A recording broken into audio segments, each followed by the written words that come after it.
Hazrat Zainab raziyallahu ta'ala anha narrates that once the Prophet ﷺ advised, give charity, even if it is with your own ornaments.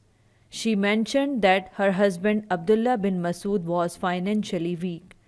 She suggested to him, is it possible that I give charity on your behalf and on behalf of our orphaned niece? He agreed, and she went to ask the Prophet ﷺ about it. When she arrived at the Prophet's house, another Ansari woman named Zainab was already there, asking the same question.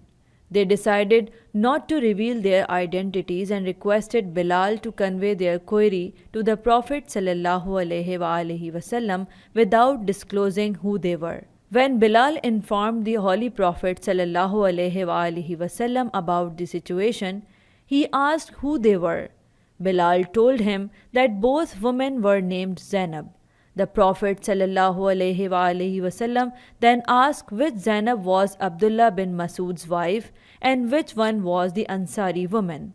They identified themselves, and the Holy Prophet ﷺ said, yes, both of you will be rewarded, and you will give a double reward, one for maintaining family ties and the other for giving charity. This narration is also reported through another chain of narrators. Musnad Ahmad Hadees number 15504.